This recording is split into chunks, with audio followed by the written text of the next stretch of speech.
Assalamualaikum warahmatullahi wabarakatuh. Perkenalkan, saya Sukma dari SMPN 5 Rangkas Bitung, Kabupaten Lebak. Kali ini saya akan menjelaskan tentang tugas 2.2.9 yaitu asesmen 2 tentang video pendek atau tanggapan teks bobot 20%. Adapun tujuan pembelajarannya yaitu yang pertama, mengidentifikasi berbagai strategi asesmen yang dapat digunakan untuk asesmen sumatif, formatif, dan berkelanjutan dalam kelas. Dan yang kedua yaitu mengkaji tujuan dan manfaat asesmen untuk pembelajaran dan sebagai pembelajaran. Ada pertanyaan-pertanyaan yang akan diajukan, yaitu yang pertama adalah apa tujuan dan manfaat dari asesmen, dari, untuk, dan pembelajaran. Dan yang berikutnya adalah jelaskan 2 strategi asesmen dan bagaimana strategi tersebut dapat digunakan untuk asesmen formatif, sumatif, dan asesmen berkelanjutan.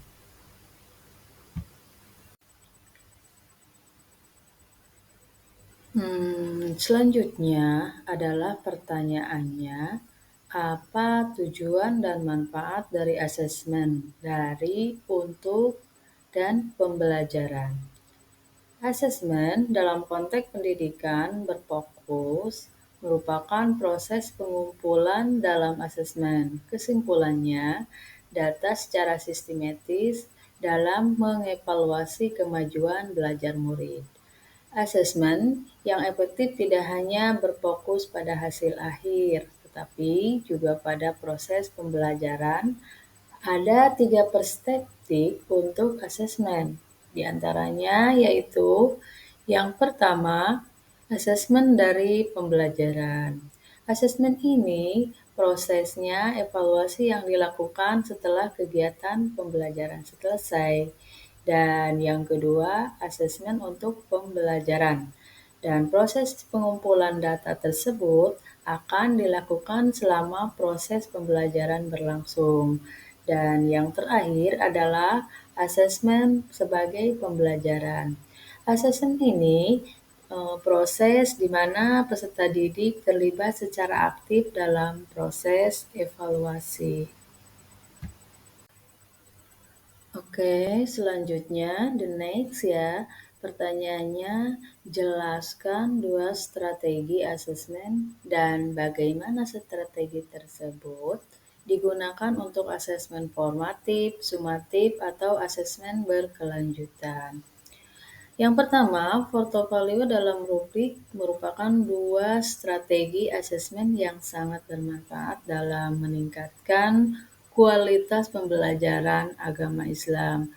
Kedua, strategi ini dapat digunakan secara fleksibel untuk berbagai tujuan asesmen baik formatif, sumatif, maupun berkelanjutan.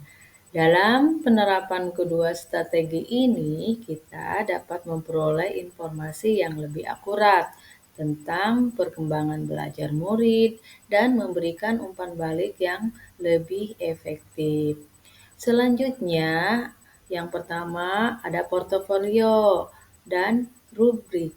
Nah, portofolio ini yaitu pengumpulan karya siswa yang dikumpulkan selama periode tertentu. Nah, asesmen ini yaitu termasuk asesmen formatif, asesmen sumatif, dan asesmen berkelanjutan. Dan yang selanjutnya adalah rubrik. Nah, rubrik ini adalah instrumen penilaian yang berisi kriteria-kriteria yang digunakan untuk menilai suatu tugas atau kinerja siswa. Yang pertama, asesmen formatif, yang kedua asesmen sumatif, dan asesmen berkelanjutan. Nah, mungkin itu saja yang bisa saya sampaikan. Kurang dan lebihnya saya mohon maaf. Wabillahi taufiq wal hidayah. Assalamualaikum warahmatullahi wabarakatuh. Terima kasih.